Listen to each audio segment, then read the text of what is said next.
The views expressed on this podcast are those of the participants, not of Reuters News. Mining M&A is back in vogue in 2026. Earlier this month, $143 billion Australian miner Rio Tinto said it is in early talks to buy Swiss rival Glencore. This deal would create a mining behemoth, as the combined company's market worth could top $200 billion. The big question is, will this be a case of third time lucky for this pair who have tried repeatedly to combine but faced many obstacles? Can they agree on previous sticking points? What does it mean for precious metals more generally? And what will their rivals do to make sure they're not left behind? All of this and more is in this week's Viewsroom. It's Amy. And it's Jonathan, and this is the Viewsroom, the weekly podcast that takes you into the biggest stories in business and finance. So, Amy, as you said, we've definitely looked at big mining M&A before, right? And every time it seems like someone is just close to striking that rich deposit of M&A goodness right below the surface, the whole thing falls apart, everybody calls it off, and they all down tools and go home. We've seen this, as you said, with this pair before. We've seen it with kind of other pairings in the industry that have been raised and then kind of cast aside. However, we're in 2026 now. It seems like now is the time that something might actually happen. And there are some important new ingredients in the market that are pushing that, right? Yes, that's very true. And I think this will only be fun if we try and fill this podcast with as many mining puns as we possibly can. So let's see how much we can do. Well, first of all, there is obviously a changing of the guard, right? So Rio has a new CEO, Simon Trott, who took the helm last August. There's also a bit of a powerful force of FOMO, so fear of missing out. So there was a $54 billion tie-up with Anglo-American and Teck Resources last year. And that has ramped up, I guess, a sort of feeling of others wanting to be in on this consolidation for, I guess, fear that they would be left behind. But thankfully, we have two experts, and it's quite interesting. Every time these deals get announced, Karen Kwok and George Hay are the people to talk to, and they know all the bankers, they know all of the very interesting people. So we're very happy to be joined. George Hay, our EMEA editor at Breaking Views, and Karen Kwok, who covers mining, among other many things. So George and Karen, you are very welcome. Hi there. So George, mining, as we said, is back in vogue. Can you talk us through, I guess, the thinking of these CEOs? Why are we seeing so much activity, whether it actually comes to fruition or not? What is the reasoning behind this? You're implying that mining was sometimes not in vogue. I mean, it's permanently in vogue. There's never been a lull in M&A. Such a cool sector, right? It's full of cool dudes. You touched on some of there is a FOMO element here, which we can come back to, based off Anglo and Teck, because unlike the various ones you listed earlier, that is actually going ahead. The shareholders voted for it, and that is kind of motoring on. Kind of more broadly, there's this.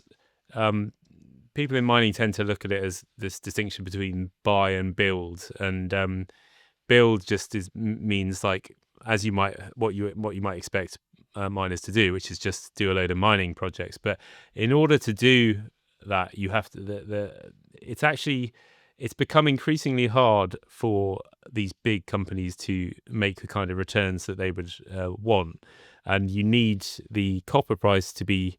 I mean, if it's copper, it could be other things, but a lot of the focus is on copper. You need the copper price to be really quite high for these big companies to get excited. And even though it is quite high at the moment, even then they still have quite a kind of concern about screwing up, because an important piece of context here is about 15 years ago, there was a flurry of activity in the sector, and a lot of those deals went really badly wrong, and people got fired and humiliated. So there's quite a kind of strong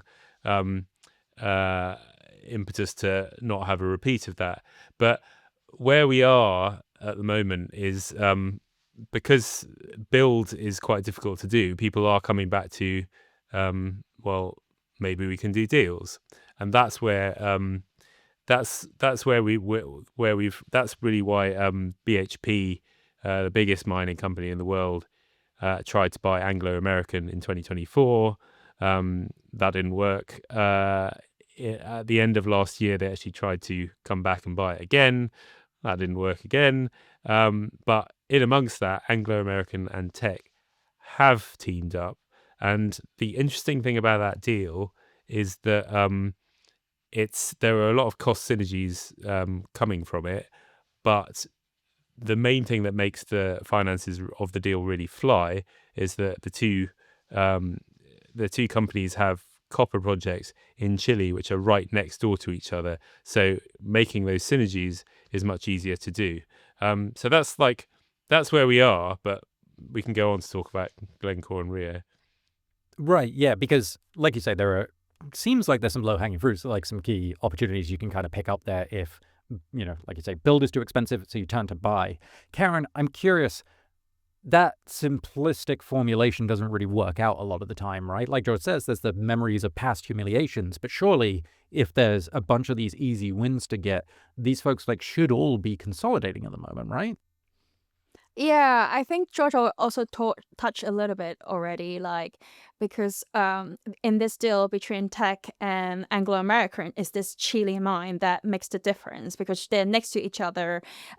These guys can ship things together in order to cut some costs, so that when you buy the other company, it will help you to justify the deal a little bit. And the other elements of it is also if you look at all these deals that's happening and being talked about, be it Rio, Anglo American, BHP, Teck, they're all kind of like a group called diversified miners. So they don't only have copper, they also have iron ore, they have nickel, and you have to have those metals prices to be all going up in order to justify the companies to buy the other ones. You can't just have oh, I have copper price going higher up, and then my iron ore is performing really badly, and then that makes it very hard for the buyer to go and buy something because their share price of their buyer company might not be high enough in order to justify to use the shares to buy the target, basically. So there's a lot of these elements to come into play as well. Right, and Yeah, a piece of that. Sorry, go ahead. But yeah, I mean, a key thing here, which is, I mean, it's important with any deal, but it's probably especially important in mining, is the synergies, and the synergies,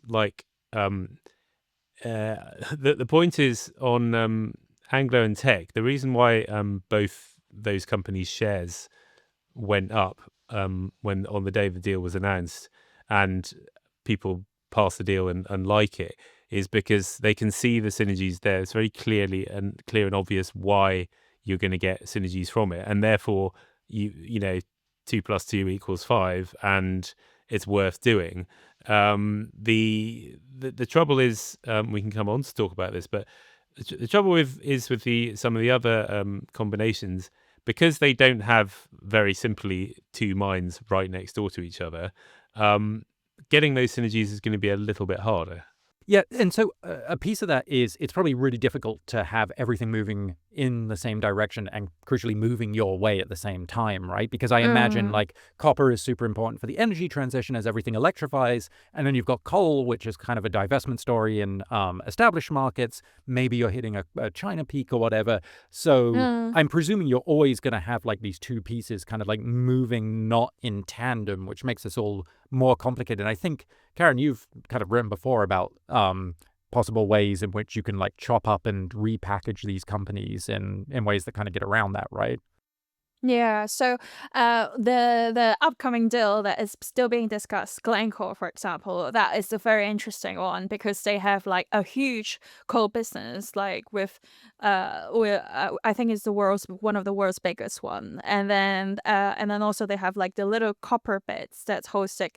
So there's a bunch of copper only companies that's listed in the US, that they're really trading at really high valuation multiple, right? Like probably like 7 times, 8 times, and they're often like double the ones that have owns copper and a bunch of other stuff too. So obviously, if you are a CEO, like you probably want to get your company trading as high as possible, like the copper guys. So it makes more sense for them to think about, what about like I buy you, and then I would divide it into 2 company. One is pure copper and one is pure coal, so that I can get this piece of copper business trading more like the pure copper, so that I can get more shareholder support from that.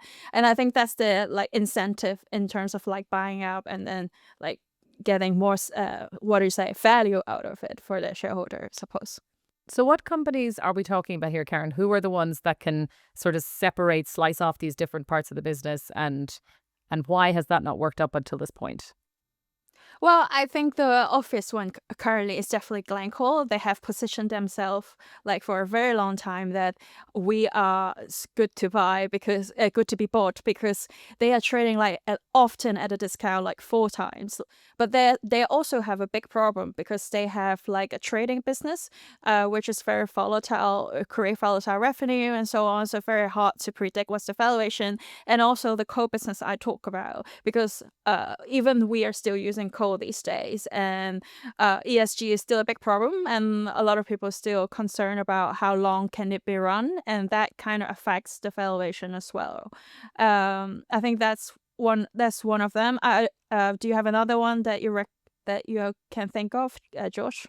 Yeah, well, I mean, as Karen says, Glencore is often seen as a target because it's relatively undervalued and it has some interesting copper assets.